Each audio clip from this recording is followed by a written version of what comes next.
By the 1860s, London streets had become impossible. 2 million people crammed into choking gridlock, paralysed by horse-drawn carts and desperate for escape. While chaos reigned above, city officials gambled on a radical idea, tunnelling beneath the capital to build an underground railway network the world had never seen. But what actually forced London to risk everything underground, and how close did it come to disaster? London's growth in the first half of the 19th century was relentless. By the 1860s, nearly 2 million people pressed into a city built for far fewer, with every new arrival adding to the chaos. Streets that once carried carriages and the occasional cart now struggled under the weight of endless horse-drawn omnibuses, delivery wagons and cabs. The city's 7 major railway termini spilled thousands of commuters into the heart of London every morning, but the journey from the station to the office could take longer than the train ride itself. Euston Road, Oxford Street and Holborn became notorious choke points. Horses slipped on cobbles slick with mud and manure. Traffic jams stretched for hours. Letters from the time describe shopkeepers watching helplessly as goods spoiled in unmoving carts.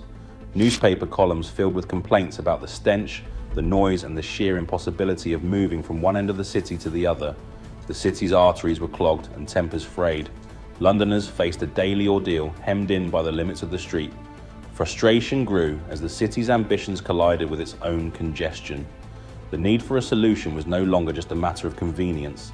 It was a question of whether London could keep functioning at all. Charles Pearson believed London's paralysis was not just a nuisance but a threat to its future. As solicitor to the City of London, he pressed for change in ways few dared. In 1845, he published the Fleet Valley pamphlet proposing an underground railway to link the city's scattered rail termini. The idea was ridiculed as fantasy, called trains in drains, but Pearson refused to let it die. He lobbied Parliament, gathered evidence of mounting congestion, and reframed the railway as a practical necessity for commerce and daily life. When a central station plan was rejected in 1846, he pivoted, shifting his arguments from social reform to hard economic need. Throughout the 1850s, Pearson's persistence paid off. He drafted bills, addressed committees, and wrote pamphlets like a 20-minute letter to the citizens of London, urging investment. The City Corporation, swayed by his arguments and the daily reality of gridlock, agreed to back the project. In 1854, Parliament granted the Metropolitan Railway Act, giving legal permission to build. Raising capital remained a hurdle, with investor confidence shaken by the Crimean War and technical doubts. But by 1860, Pearson's campaign had secured nearly £1 million, much of it from the city itself. The Metropolitan Railway Company and City Corporation signed off on a route from Paddington to Farringdon, setting the stage for construction. Pearson would not live to see the line open, but his vision, legal groundwork, and ability to marshal financial support had turned a desperate city's need into a funded, authorised project. Excavation for the Metropolitan Railway began in March 1860 under the direction of engineer John Fowler. The chosen route cut a shallow trench, 10 metres wide and 6 metres deep, along some of London's busiest streets. Every day, hundreds of labourers known as navvies swung picks and shovels through dense clay, hauling out earth by hand or cart. Timber supports braced the walls, but collapses remained a constant danger. At Farringdon, a sudden cave-in buried equipment and injured several men, forcing Fowler's team to reinforce the trench with heavier bracing and move quickly to shore up weak sections. As the trench advanced, bricklayers followed close behind. They lined the walls with thick courses of brick, then shaped a broad arch overhead, sometimes spanning more than 8 meters, using as many as 10,000 bricks for every yard of progress. Iron girders added further strength where the ground was soft or the load above especially heavy. Once the arch was complete, workers backfilled the trench, restoring the road above and moving on to the next section. In some places, entire buildings had to be demolished and rebuilt. In others, shopkeepers complained about dust, noise and cracks appearing in their walls. Fowler's approach prioritized speed and cost, but it came at a price. The method disrupted daily life for thousands and exposed workers to real danger. Injuries from falling timbers, cave-ins and runaway carts were common. Yet, despite the risks and complaints, the cut and cover method allowed the Metropolitan Railway to be completed in just over 2 years. a feat that would have been impossible with deeper, slower tunneling techniques. The engineering decisions made during this phase would shape not only the railway's operation, but also the city's relationship with its new underground world. On the morning of January the 10th, 1863, Londoners queued in freezing fog outside Paddington's Bishop's Road station, clutching pennies for the world's first underground train. By the end of that first day, more than 38,000 tickets had been sold, far beyond what the Metropolitan Railway directors had dared to predict. The 3.75-mile journey from Paddington to Farringdon, once a slow crawl through gridlock streets, now took just 18 minutes. Trains ran every 10 minutes, packed with passengers eager to escape the chaos above. Gaslit wooden coaches rattled through the tunnels, drawn by steam locomotives that hissed and groaned in the gloom. The novelty was undeniable, but so was the discomfort.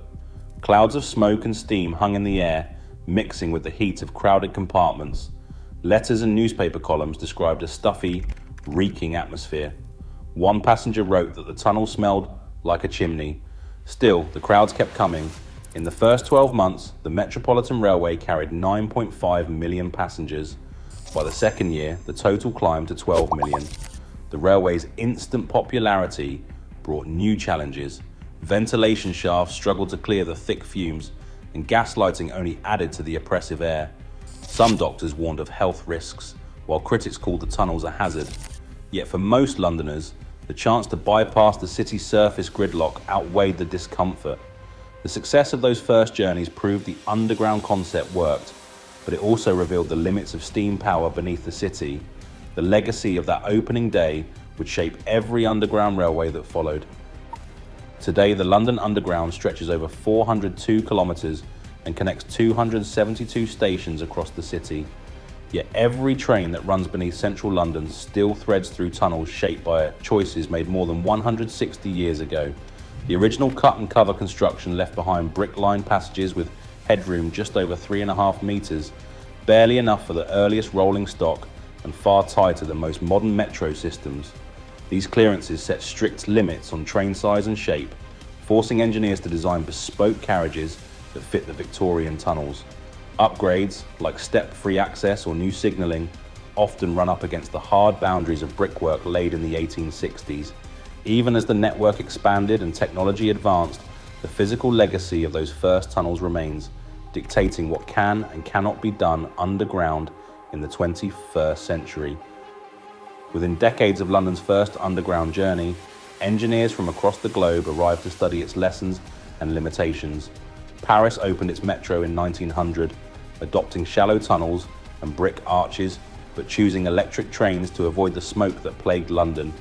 New York followed in 1904, using cut and cover construction for its early lines, yet digging deeper and wider to accommodate larger trains and future growth. Tokyo's subway began in 1927, blending London's approach with innovations suited to even denser streets. Transport historians argue that London's experiment became a blueprint, one that solved congestion but also locked in challenges of size, comfort, and accessibility. Today, cities still debate should they adapt and retrofit or build new when the legacy of Victorian ambition shapes the possibilities beneath their streets. Beneath London's streets, Victorian tunnels still carry millions each day, a living legacy shaping how cities move and adapt. As urban populations surge worldwide, the old underground's bold blueprint becomes today's challenge. Rethink, rebuild, and reimagine what lies beneath. The future of every city starts underground. What would you build next?